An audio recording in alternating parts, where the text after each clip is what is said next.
सुप्रभात। 7th class में आपकी हिंदी अध्यापिका आज आपके लिए बसंत पुस्तक में से पाठ 2 दादी माँ।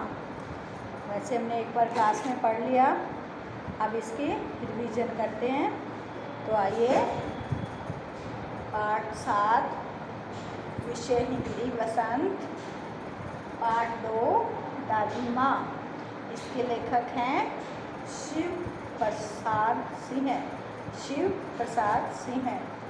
आज कुछ कठिन शब्द देख लेते हैं।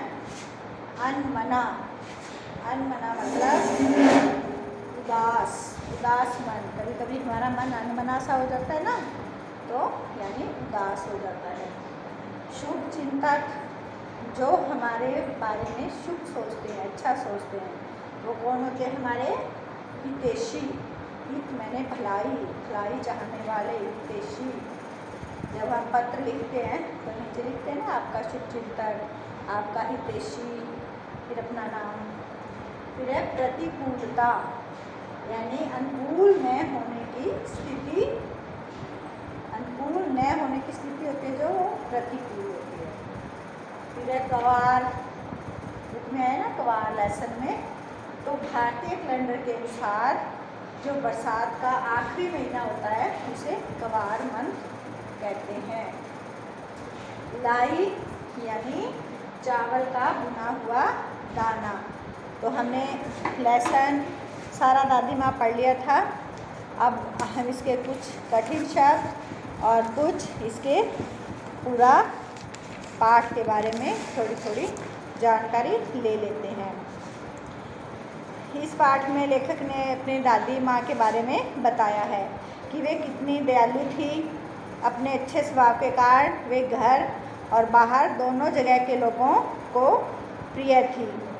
लेखक जब बीमार हुआ, लेखक की उम्र 20 साल से ज़्यादा होने पर भी जरा सी कठिनाई पड़ते ही वह उदास हो जाता, उसका मन अनमना हो जाता। न चाहते हुए भी ऐसे समय में उसके सामने दादी माँ की शीतल छाया नाच उठती है। उसे लगता है कि कवार के महीने में तालाब के बदबूदार पानी में बच्चे अपने पूरे शौक से नहा रहे हैं। लेखक भी 2 बार नहाया था पर बीमार पड़ गया। उसका बुखार रात 12 बजे के बाद से उतर न सका। आप जो दादी माँ थी वो पूरा इलाज करती थी। पूरे इलाज के सभी गांव वालों के लिए, सभी बच्चों के लिए, सबके लिए दादी माँ का रहता था। बीमार लेखक दिन में चादर ओढ़कर सोया था। उसी समय उसकी दादी माँ ने उसे झाग वाले पानी से नहाकर आई थी। सन से सफ़ेद पानी बालों से टपक रहा था। आते ही सर पेट छुआ और किसी चबूतरे की मिट्टी मुंह में डाली। दिन रात चारपाई के पास बैठी, कभी हाथ कभी पैर दादी माँ लेखक के सहलाती रहती। तो कभी दालचीनी का लेप करती, तो कभी मूंग की दाल की खिचड़ी बनाकर खिलाती। यानी बीमार होने पर पूरा ध्यान रखती थी दादी माँ, और हिदायतें भी देती और कहती उन्हें गवई 50 किस्म की दवाइयों के नाम याद थे। गांव में कोई भी बीमार होता, दादी माँ सबसे पहले पहुंचती। वही हाथ माथा छूना तथा भूत प्रेत से लेकर मलेरिया, निमोनिया आदि का विश्वासपूर्वक अनुमान लगाती और बीमारी में साफ सफाई का ध्यान रखते। तकिए का गिलाफ न बदले जाने पर वह पागल सी हो जाती, यानी साफ सफाई का पूरा ध्यान रखती। और जिसके घर जाती, कोई बीमार होता, उसका हाथ पांव छूकर हर तरह की बीमारी को पहचान लेती थी कि इसको ये हो गया है। और यदि वहाँ उनके सफाई नहीं है, गंदगी है, मान लो सिराने का तकिए का कवर भी नहीं चेंज किया हुआ, मैला है, तो वो उसको बहुत गुस्सा आता और वो पागल से हो जाती। उन कहती सफाई रखो। एक दोपहर की अप्रिय प्रसंग क्या हुआ कि एक दोपहर में दादी माँ रामी की चाची धन्नों पर खूब बिगड़ रही थी। उससे मैं सूद के सारे पैसे, यानी सूद ब्याज, जो ब्याज है ना, पैसे देते हैं उन पे हर महीने ब्याज लगता है 100 रुपये। अब तो 100 रुपये पर 2 रुपये सैकड़ा है ना। 100 रुपये पर 2 रुपये लगते हैं। यदि हमने किसी से 100 रुपये उधार लिया तो 2 रुपये हमारे अगली बार 102 देने पड़ेंगे, अगले मंथ 104, फिर 6, ऐसे करके ब्याज बढ़ता चला जाता है। तो उस समय भी पैसे वो सूद के साथ लेती थी। धन्नो पैसे फसल पर वापस करने की बात कह रही थी। धन्नो ने लड़की की शादी और उसका निस्तार का वास्ता देकर दादी माँ के पैर छूना चाहा, पर दादी माँ ने कहा, चल हट पीछे, अभी नहा के आई हूँ। यानी छुआछूत का तब बहुत, उस समय पुराने समय में छुआछूत बहुत मानते थे। लेखक ने कहा, दादी माँ यह बाद में पैसे दे देगी। इस घटना से कई दिन बाद एक दिन धन्नो दादी का आशीर्वाद देते जा रही थी कि लेखक की उससे मुलाकात हो गई। लेखक ने कहा कि उस दिन तो दादी तुम डांट रही थी और तुम उन्हें आशीर्वाद क्यों दे रही हो?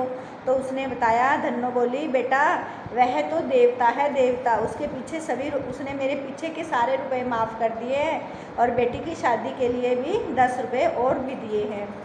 फिर विवाह उत्सव और रात्रि जोगे की जो अभिनय था लेखक ने वो बताया है।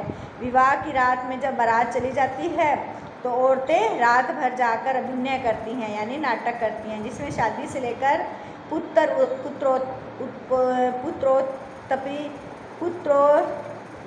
पुत्रोत्पत्ति यानी पुत्र उत्पन्न होने तक के सभी दृश्य दिखाए जाते हैं।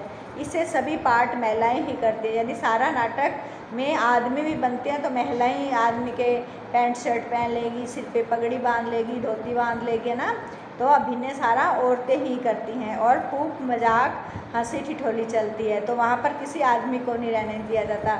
इसी प्रकार लेखक बीमार हो गया था, वो दादी के पास सो रहा था और एक लड़का और जो बारात चले जाने के बाद आया था वो भी बाहर के आंगन में सो रहा था। तो सभी औरतें कह रही थी कि यहाँ इसका क्या काम, तो दादी ने उसको छुपो लिया था और वो उनका सारा एक्टिंग लेखक सुनता रहा। जब दादी माँ ने लेखक को बचाव किया तो दादी माँ की शरण में जाते ही बच्चों को अभयदान मिल जाता था। अभयदान मतलब जीवन दान, जो कभी ख़त्म नहीं होता। स्नेह और ममता की मूर्ति कहा गया है दादी माँ को।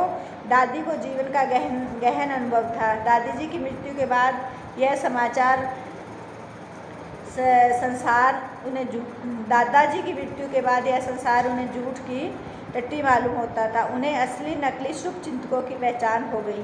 दादाजी के श्राद्ध में लेखक के पिताजी ने अतुल संपत्ति, अतुल मैंने बहुत ज़्यादा संपत्ति, मैंने धन दौलत व्यय मैंने खर्च की थी।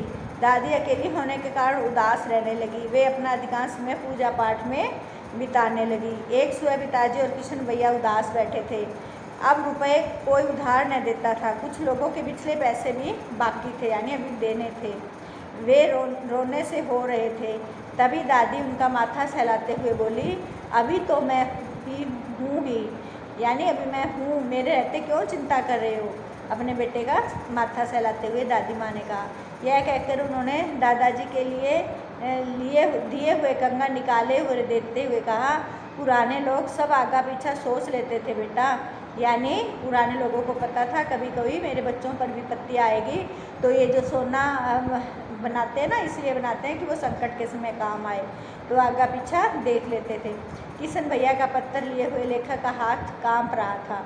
उसे अपनी आंखों पर विश्वास ही नहीं हो रहा था कि दादी माँ अब इस दुनिया में नहीं रही। ये सारा सीन लेखक ने कैसे लिखा है कि उनके बड़े भैया का पत्र आया था कि दादी माँ नहीं रही, और लेखक ने पत्र जब उनको हुआ तो उसको दादी माँ की सारी बातें पुरानी याद आई, तो उन्होंने अपनी दादी माँ के बारे में सब कुछ बताया।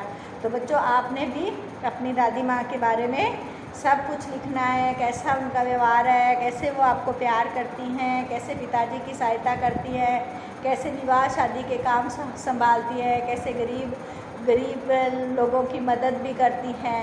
जैसे लेखक की दादी माँ तो ऑल राउंडर थी, है ना, हर बीमारी पहचानती थी और हर बीमारी का इलाज जानती थी। वो पुराने समय में ऐसे उपचार कर देते थे ना, बूढ़े बुजुर्ग, उनको सब ध्यान रहता था कि ये ऐसा हो जाए तो क्या देना है। तो ये हमारा सेकंड लेसन आपको क्वेश्चन आंसर करवाए हुए हैं।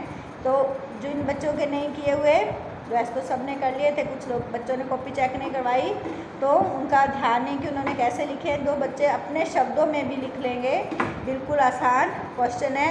एक बार रिपीट कर देती हूँ, जिन बच्चों ने नहीं लिखे वो सुन के इस प्रकार लिख सकते हैं। तो पहला क्वेश्चन था कि दादी माँ, लेखक को अपनी दादी माँ की याद के साथ साथ बचपन की और किन किन बातों की याद आई। तो वो सारी बातें लिख दो। नहाना, कंवार के महीने में कंवार माँ में तालाब में बदबूदार पानी में नहाना, रामी की चाची धन्नो को पैसे के लिए डांटते हुए कर्जा माफ़ कर देने पर माँ दादी माँ को बहुत सा आशीर्वाद देना, फिर किशन भैया के ब्याह में रोते जोगे के जो अभिनय था शादी के बाद वो बातें याद आई। फिर अत्यंत मुसीबत के समय पापा की पिताजी को जो उन्होंने सहायता की थी, संतावना दी थी, वो सारी बातें लिख दो, अपने शब्दों में लिख दो। फिर सेकंड क्वेश्चन, दादा की मृत्यु के बाद लेखक के घर की स्थिति कैसी हो गई थी, खराब क्यों हो गई थी। दादा की मृत्यु के बाद लेखक के घर की स्थिति इसलिए खराब हो गई क्योंकि लेखक के पिताजी ने दादी माँ के मना करने पर भी घर भी खूब घर की जो अतुल धन संपत्ति थी वो दादाजी के मरने पर मृत्यु भोज पर लगा दी थी, इसलिए उनकी घर की आर्थिक स्थिति खराब हो गई थी। दादी माँ के स्वभाव का कौन सा पक्ष आपको अच्छा लगता है, सबसे क्यों। तो हम लिख सकते हैं कि दादी माँ का स्वभाव का सबसे अच्छा पक्ष